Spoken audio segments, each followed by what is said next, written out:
नमस्कार दोस्तों, नवरात्रों का पावन त्यौहार 9 दिनों तक मनाया जाता है। सभी को नवरात्रि पर्व की हार्दिक शुभकामनाएं। जय माता दी। मां शैलपुत्री सदा आप सभी की रक्षा करें। नवरात्रि के प्रथम दिन मां भगवती के प्रथम स्वरूप मां शैलपुत्री की पूजा की जाती है। तो प्रिय श्रोताओं, आज के इस वीडियो में आप सुनेंगे मां शैलपुत्री की संपूर्ण कथा। हिमालय की पुत्री होने के कारण इन्हें शैलपुत्री भी कहा जाता है। मां शैलपुत्री का स्वरूप बहुत ही शांत और सरल है। मां शैलपुत्री के एक हाथ में त्रिशूल, दूसरे हाथ में कमल का पुष्प शोभायमान है। नंदी बैल पर सवार मां शैलपुत्री को उमा के नाम से जाना जाता है।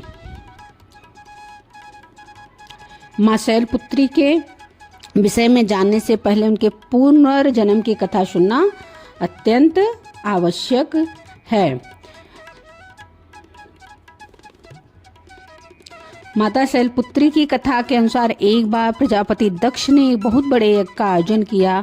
इस यज्ञ में उन्होंने सभी देवताओं को अपना अपना योग्य भाग प्राप्त करने के लिए आमंत्रित किया, परंतु उन्होंने भोलेनाथ को निमंत्रण नहीं भेजा। जब माता सती को यह ज्ञात हुआ कि उनके पिता एक अत्यंत विशाल यज्ञ का अनुष्ठान कर रहे हैं, तब उनका मन वहां जाने के लिए बेचैन हुआ। उन्होंने भोलेनाथ को अपने मन की सारी व्यथा बताई। भगवान भोलेनाथ बोले, देवी प्रजापति दक्ष शायद हमसे किसी बात पर रुष्ट हैं, इसलिए उन्होंने सभी देवताओं को अपना अपना यज्ञ भार समर्पित किया है, परंतु उन्होंने हमें नहीं बुलाया, ना ही हमें कोई सूचना भेजी है, इसलिए आपका वहां जाना उचित नहीं होगा। भोलेनाथ की आवाज सुनकर माता सती का मन शांत नहीं हुआ और पिता के द्वारा किए गए यज्ञ में सम्मिलित होने और अपने माता और बहनों से मिलने की उनकी इच्छा और प्रबल होती जा रही थी। माता के आग्रह पर भोलेनाथ ने माता सती को वहां जाने की आज्ञा दे दी। पिता के घर जाकर माता सती ने देखा कि कोई भी उनसे प्रेम और आदर पूर्वक बात नहीं कर रहा, केवल उनकी माता ने उन्हें स्नेह से गले लगाया। बहनों की बातों में व्यंग और उपहास था। अपने परिजनों के इस व्यवहार से माता सती के मन को बहुत दुख पहुंचा।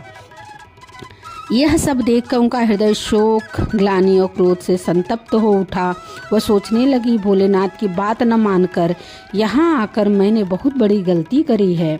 वह अपने पति के इस अपमान को सहन ना कर सकी और उन्होंने अपने उस स्वरूप को वही योग अग्नि से जलाकर भस्म कर दिया। इस दुखद घटना को सुनकर भोलेनाथ ने क्रोध में आकर अपने गणों को भेजकर दक्ष के उस यज्ञ का पूर्णतः विध्वंस करवा दिया।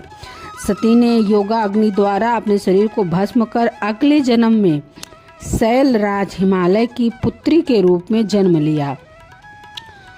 माता शैलपुत्री का जन्म शिला यानी पर्वत से हुआ है, इसलिए इनकी पूजा अर्चना करने से जीवन में स्थिरता आती है। इनकी पूजा अर्चना से वैवाहिक जीवन सुखद हो जाता है और घर में सुख समृद्धि आती है। माता की पूजा अर्चना से मूलाधार चक्र जागृत हो जाते हैं, जिसके फलस्वरूप जीवन में स्फूर्ति और उत्साह का विकास होता है। साथ ही साथ माता शैलपुत्री की पूजा अर्चना से चंद्रमा से जुड़े सभी प्रकार के दोष दूर होते हैं और भक्त को सौभाग्य की प्राप्ति होती है। नवरात्रि के प्रथम दिन माता शैलपुत्री की पूजा सफ़ेद रंग के विशेष पुष्पों से करें। साथ ही साथ माता को सफ़ेद मिठाई का प्रसाद चढ़ाएं और माता की तस्वीर के आगे कपूर अवश्य जलाएं।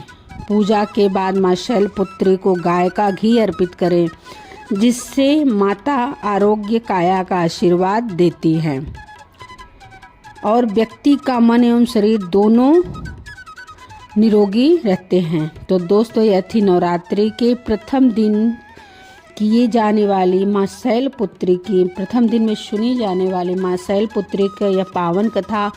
आप लोग भी 19 को माता शैलपुत्री की पूजा होगी, उस दिन इस कथा का पाठ अवश्य करिए। माता रानी आप सबके घर में भंडारे भरे रहें, सुख सौभाग्य संपदा आपके घर में बनी रहे, सब स्वस्थ रहे, मस्त रहे। सभी को नवरात्रि की बहुत बहुत शुभकामनाएं।